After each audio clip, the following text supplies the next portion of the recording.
You are feeling alone. You could even be surrounded by people. You could be in a relationship and that person, you feel like it's an unhappy or unfulfilled relationship. Or maybe it's a happy relationship and you feel guilty for feeling alone. Whether you are truly physically alone or just feeling emotionally alone, I understand. I have been there. My name's Dr. B. I am a widow. And in the 26 years of my marriage, I had times where he was right there and I felt alone.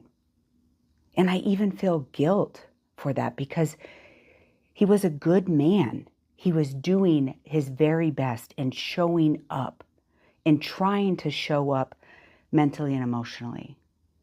And I still felt alone. I have found that that loneliness is not a physical state. It's a feeling. And that feeling is about what's going on the inside, not necessarily about what's going on the outside. You could have things that make you feel alone. But the chaos going on in your brain, this desire for another person to be able to come in and rescue that loneliness, I have found that that doesn't actually happen. And to give my husband credit, today is his birthday, and we went through unbearable loss. We lost 3 children in the course of our marriage, and one of them very sick. And so there was this constant stress and overwhelm. And so this is not to put judgment on my spouse or your person that's supposed to be there for you. It is about how can we as individuals fill our own cup, find ways to fill that loneliness. And I have learned 3 very distinct things as I've gone through this unimaginable loss and, having this good relationship, but it not being fulfilling. And I'm going to go through those things. And it's about being able to think through your problems, whatever they are, including loneliness, thinking through that loneliness, organizing it, and making choices that actually allow you to move forward, allow you to fill that cup. So let's start with that first thing, right? I said think, organize, choose, and you're going to hear me repeat that over and over again.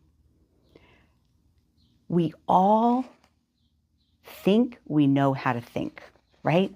Like we have always, I know how to think, and maybe you're even like a solution focused thinker, or maybe you're an overthinker, but we all think. But do we think efficiently? Have you ever felt like you are just thinking and thinking and thinking, and you're not actually moving forward? Or maybe it's negative thinking. Does that resonate with you? Do you feel like all you're doing is thinking and nothing is getting better? I have felt like that as well. And as a psychiatric nurse practitioner, I love cognitive behavioral therapy. And I can tell you, as I was learning that, I know that what we think about actually, contributes to our mood and contributes to the things we see and attract around us. And that's a whole nother conversation, right? But when we are lonely, how do you think through that? Let's go back to that rescue mindset. I remember, like many of you, in our early 20s, we just wanted to find that significant other. So for me, it was, I want a husband. And if I found a good man of good character with a similar belief system, that I would be fulfilled and I would not be lonely. And so everything about my decisions in my early 20s was about trying to find that husband. And I found him. We call him Bundy. And there was lots of things that were fulfilled in that time frame, right? Getting married, having 2 children. We then were missionaries and adopted 5 children. And we just really felt like we were in sync. Have you ever felt like that in your life? Like things were actually going the way that you had want or had planned? So how could I say with 26 years of marriage, I felt alone? Because the reality is, what I have found is that when you are thinking through things, so remember I told you we lost 3 children. So the first child we lost, we have 6 more children. We're trying to be good to them and raise them, and we're focusing on them. And then our son Reggie gets sick, and then Reggie's diagnosed with this horrible disorder, and just everything was kind of falling apart. And I remember very distinctly, and I'm going to try not to get choked up, of sitting alone in my room. And my husband was probably either playing with the kids or watching football. And I just felt alone. I was not physically alone. And I was not even emotionally alone. My husband was committed to me. He was loyal. He wanted to be my emotional support, but he wasn't. And I realize now, I have found out now that it wasn't because of him. It was because of me. I needed to learn how to think through this pain of loneliness.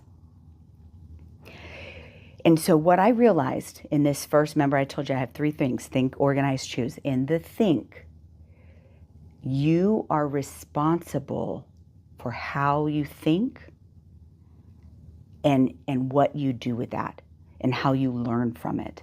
Because if we just think, we're not actually being efficient. We're not moving in a direction. And so I told you I studied a lot of cognitive behavioral therapy, and that they talk a lot about the way that you think impacts the choices that you make. And I was like trying to think positive, but things just kept happening over and over again. I want you to take a moment and download this worksheet. We are going to go through this think, organize, and choose. When you are learning to efficiently think, then you can start to organize. And so my number 2 thing here is organize. How do you organize your thoughts of loneliness? We often think, remember I said that loneliness is a feeling. It is not a physical state. So if we're thinking, oh, if I had a spouse, if I had a better spouse, if I had a best friend, if my mother was there for me, whatever your story is, right? That's the think. And we're going to go back and say, you're going to think and be responsible for your thoughts. But it's hard to just go from thinking to choosing, right? And so I realized as I was going through these multiple hardships of losing children with some significant issues, I realized that the missing piece is this organization. Have you ever felt like you are trying your hardest? You are putting everything into it. You're trying to think, you're trying to be solution focused, you're trying to choose good things, and it just feels overbearing, the either new things that are coming or just the emotions that are behind, maybe triggers that you're feeling. And so this number 2 thing is to be able to organize. So if you look at that worksheet, I'm going to go through like loneliness and tell my story with me, but I want you to look at all of these categories And the reason that there's different categories is because we do different things for those categories. When I was working through like self-development, and I've read so many self-development books, positive psychology, 100% for positive psychology. But positive psychology only helps your negative thoughts. It doesn't help these other categories. So let's go back to loneliness. You're still in this video because you resonate with feeling lonely. How do we fill our own cup, and why do we feel lonely? Especially if there's people around you and you still feel that loneliness. So let's think about it. If you look at those 10 categories, I'm going to talk about a few of them, and you know my story, you can imagine that grief is a part of that loneliness. You know, going back to that moment when I felt alone, surrounded by people, even with a good, supportive husband. Why did I feel alone? There was grief there already. I had lost Johnny in a drowning accident. I had this idea that my spouse would be able to fill my cup no matter what, right? That they would be the loneliness cure. I was grieving the loss of a normal son. My son Reggie was having these horrible seizures. Every seizure he had, he'd regress a little bit, and we'd be working in therapy and trying to get him to speak better and to be able to function better. And one day he could tie his shoes and we were excited. And then the next day he couldn't even move his fingers. Right? Like that is grief and a little bit of trauma. That's a whole nother video of being able to separate that grief and trauma. Maybe your loneliness is from trauma.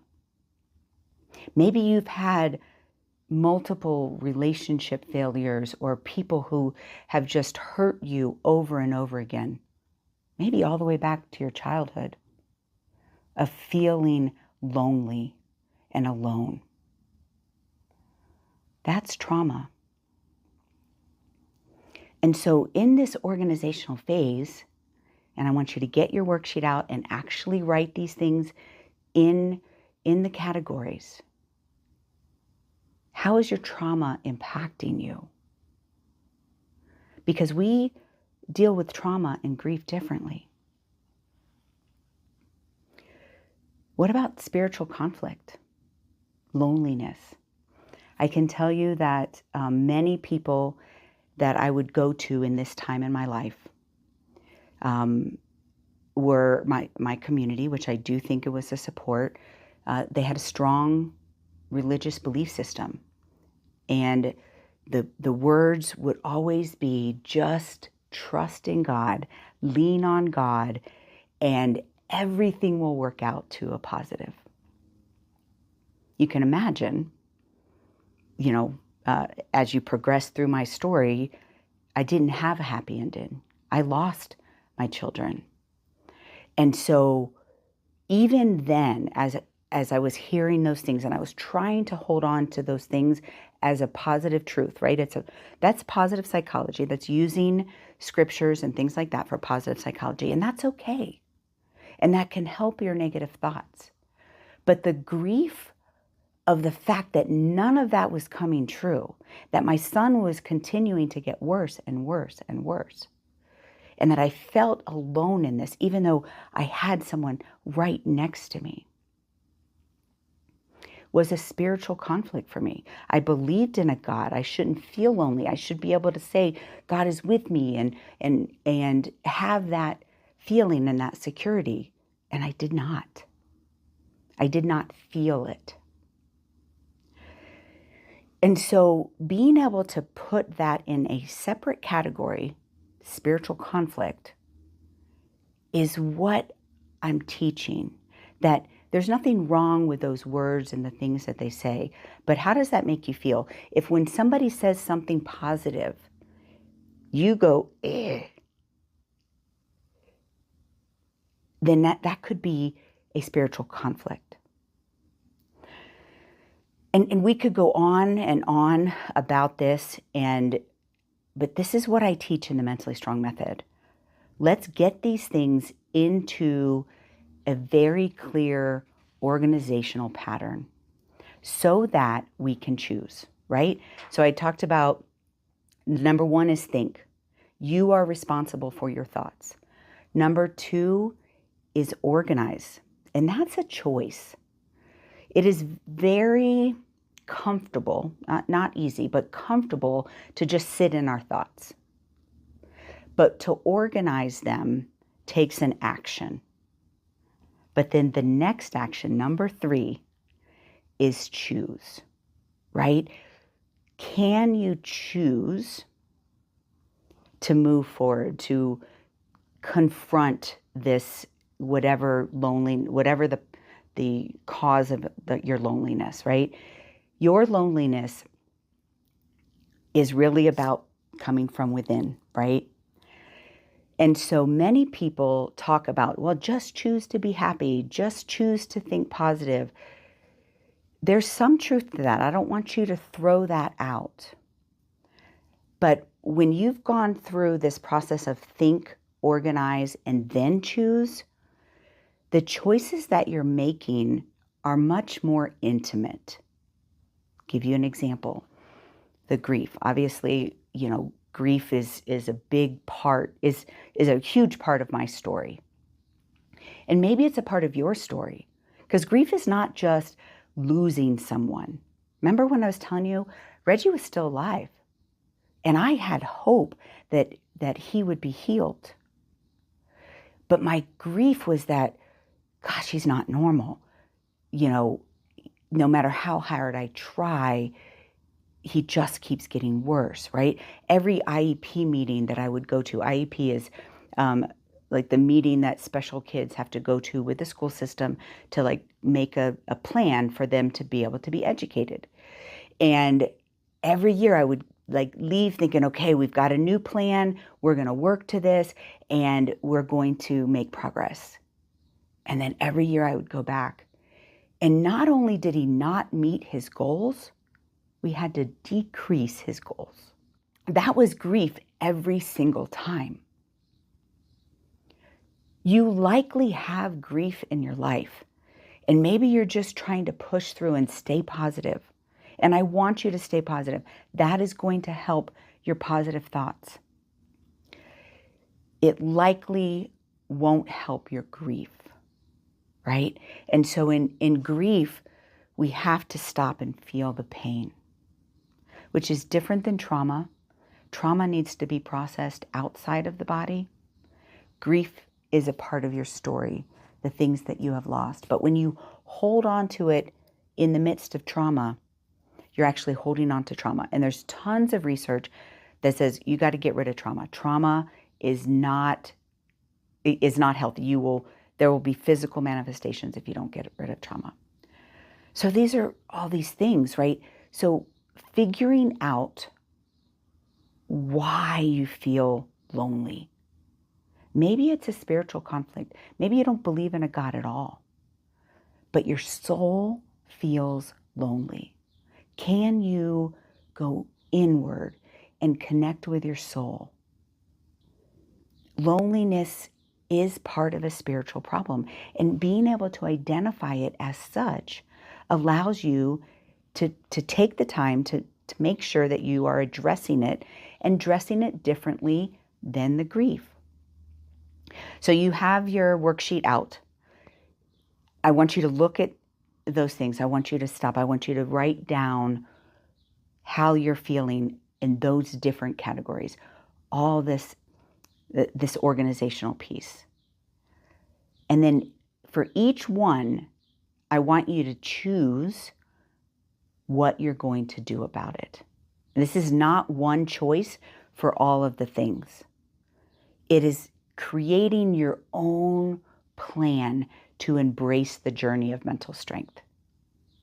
That's what I teach. Now, I have whole classes on the Mentally Strong Method, and it goes way deeper into how to think through your problems, organize them, and make choices in line with what you want. If you downloaded that worksheet, you will receive emails that invite you to embrace the journey in several ways, reading my story, watching my documentary, but just really engaging in taking that first step of responsibility of thinking through your problems, organizing them, and making choices in line with where you want to go, who you want to be. And then we have a whole section on what that means for personal vision and stuff like that. You deserve to feel better. It is not your fault. And whatever your story, you've heard a little bit of mine, but whatever your story, you can begin to grow from here and embrace your journey. Keep watching.